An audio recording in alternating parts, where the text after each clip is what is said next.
నేడు విశాఖలో జనసేన పార్టీ సేనతో సేనాని సభ జరగనుంది. ఈ సభకు తెలుగు రాష్ట్రాల నుంచి జనసేన పార్టీ క్రియాశీలక కార్యకర్తలు పాల్గొనున్నారు. మధ్యాహ్నం 3 గంటలకు ఇందిరాప్రియ మైదానంలో సభ ప్రారంభం కానుండగా జనసేన అధినేత పవన్ కళ్యాణ్ సభకు హాజరు కానున్నారు. సాయంత్రం 6 గంటలకు పవన్ పార్టీ శ్రేణులను ఉద్దేశించి ప్రసంగిస్తారు.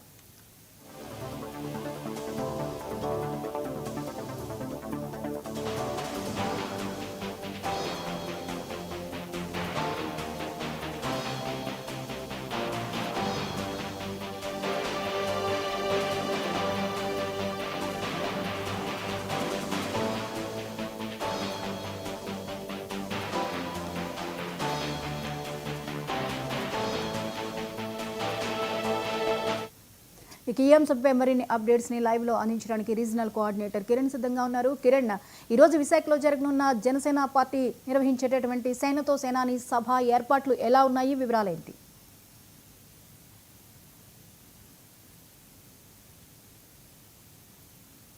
కిరణ్,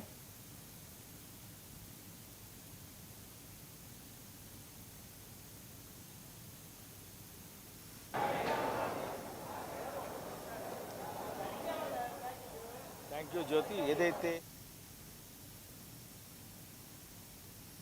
సేనాని కార్యక్రమం ఏదైతే క్రియాశీలక కార్యకర్తలతోటి విశాఖ నగరం వేదికగా జనసేన పార్టీ అధినేత డిప్యూటీ సీఎం పవన్ కళ్యాణ్ ఈరోజు సేనతో సేనాని కార్యక్రమాన్ని నిర్వహించేందుకు సిద్ధమయ్యారు. దాదాపుగా ఇప్పటికే 2 రోజుల క్రితం నుంచి అంటే 28, 29, 33 రోజుల పాటు విశాఖలోనే పార్టీ అధినేత పవన్ కళ్యాణ్ ఉంటూ కార్యకర్తలతో పూర్తి స్థాయిలో మమేకమయ్యి వాళ్ళ తాలూకా హావభావాలను అదేవిధంగా దాదాపు 14 నెలలు కావస్తున్నటువంటి కూటమి అధికారంలోకి వచ్చిన తర్వాత వివిధ సంక్షేమ కార్యక్రమాలు ప్రజలకు ఏ రకంగా అందుతున్నాయి, ఇంకా భవిష్యత్తులో ప్రజలకు ఏం చేస్తే ఈ గవర్నమెంట్ బాగుంటుందనే కోణంలో ఇప్పటికే 2 రోజుల పాటు పూర్తి స్థాయిలో లెజిస్లేటివ్ కమిటీ సమావేశం అదేవిధంగా పార్లమెంట్ స్థాయిలో సమావేశాలను కూడా నిర్వహించడం జరిగింది. ఇక ఈరోజు చివరి రోజు అయినటువంటి 30వ తేదీన ఇందిరా ప్రియదర్శిని మున్సిపల్ స్టేడియంలో భారీగా బహిరంగ సభను కూడా ఏర్పాటు చేశారు. ఇది కేవలం క్రియాశీలక కార్యకర్తలకు మాత్రమే అనేది పర్టికులర్గా పార్టీ అధినేత పవన్ కళ్యాణ్ స్పష్టం చేసిన నేపథ్యంలో ఇప్పటికే పూర్తి స్థాయిలో అన్ని ఏర్పాట్లు కూడా పూర్తయ్యాయి. ముఖ్యంగా మనం చూసుకున్నట్లయితే ఏదైతే జర్మన్ షెడ్స్ను కూడా పూర్తి స్థాయిలో ఏర్పాటు చేశారు. దాదాపుగా 14,200 మంది కార్యకర్తలు మాత్రమే దీనికి సంబంధించినటువంటి ఎవరైతే ఎంపిక చేశారో వాళ్ళతోనే పవన్ కళ్యాణ్ మాట్లాడడం. ముఖ్యంగా ఈరోజు మధ్యాహ్నం 1 గంట నుంచి రాత్రి 8:30, 9 గంటల వరకు జరిగేటువంటి ఈ మీటింగ్కి సంబంధించి పూర్తి స్థాయిలో మనం ఒకసారి డయాస్ చూసుకుంటే ఇప్పటికే డయాస్ ఆల్మోస్ట్ ఆల్ కంప్లీట్ అయింది. ముఖ్యమైనటువంటి నాయకులు ఈ డయాస్ మీద ఉంటారు. పవన్ కళ్యాణ్ సాయంత్రం 6 గంటలకి ఇక్కడ ఉన్నటువంటి కార్యకర్తలను ఉద్దేశించి మాట్లాడతారు. అయితే ఇక్కడ కార్యకర్తల తాలూకా ఆలోచనలు ఏం చేస్తే భవిష్యత్తులో ప్రజలకు పూర్తి స్థాయిలో అన్ని పథకాలు అందుతాయి, కొత్తవి ఏమైనా చేస్తే బాగుంటుందా, ఎలా ఉంటుంది, అలాగే గ్రౌండ్ లెవెల్లో ఉన్నటువంటి పరిస్థితులు ఏంటి, పార్టీ పట్ల అదేవిధంగా కూటమి సర్కార్ పట్ల ఎలాగా ఉన్నది ప్రజల్లో అనే అంశాలను ప్రధానంగా ఇప్పటికే 2 రోజుల నుంచి కూడా చర్చించడం జరిగింది.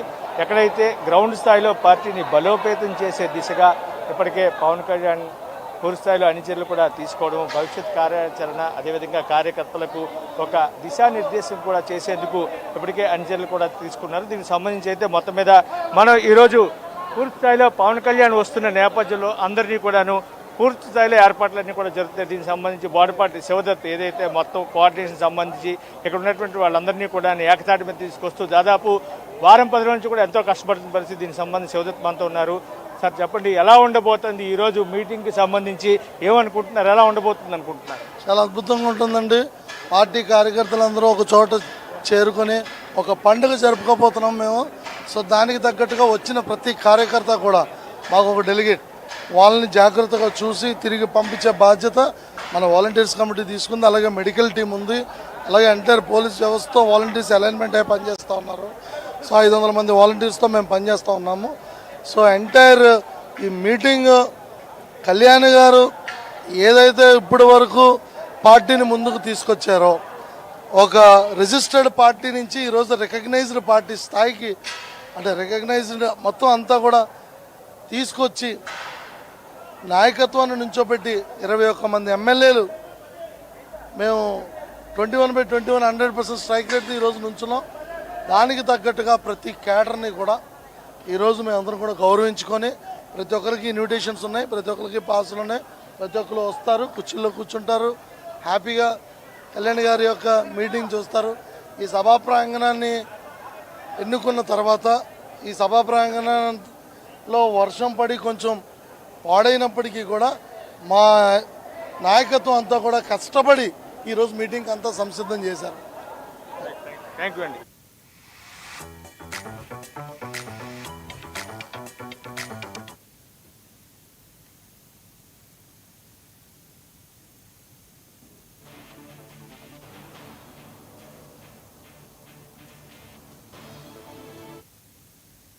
పేర్లను ఎప్పటి నుంచో పవన్ కళ్యాణ్ గారు ఎంచుకొని వాళ్ళని స్మరించే దిశగా ఈ రకమైనటువంటి నిర్ణయాలు తీసుకుంటున్న నేపథ్యంలో ఈరోజు జరిగినటువంటి ఈ సభకు సంబంధించి పూర్తి స్థాయిలో అందరూ కూడాను చాలా పెద్ద ఎత్తున ఏర్పాట్లో నిమగ్నం అయ్యారు. మధ్యాహ్నం 1 గంట నుంచి పూర్తి స్థాయిలో సభా వేదిక వద్దకు జన సైనికులు, వీర మహిళలందరూ కూడా రావడం జరుగుతుంది. పవన్ కళ్యాణ్ ఎప్పుడు వస్తారా, ఆయన సందేశం విందామనేటువంటి ఒక రకమైనటువంటి ఆసక్తితోటి వీర మహిళలు, జన సైనికులందరూ కూడా ఎంతో ఉత్సాహాన్ని కనబరుస్తున్న పరిస్థితి. ఇక విశాఖపట్నం పర్టికులర్ చూసుకున్నట్లయితే ఏదైతే బంగాళాఖాతంలో ఏర్పడినటువంటి అల్పపీడన ప్రభావంతో అడపాదడపా కురుస్తుంది, వర్షాన్ని సైతం లెక్క చేయకుండా కురుస్థాయిలో ఇక్కడ ఉన్నటువంటి జన సైనికులు, వీర మహిళలు ఎంతో ఉత్సాహంగా తెలుగు రాష్ట్రాల్లోని సుదూర ప్రాంతాల నుంచి కూడాను కష్టపడి వచ్చారు. అయితే ఆ కష్టం ఏదీ లేకుండా కేవలం పవన్ కళ్యాణ్ సందేశం వినాలి, మన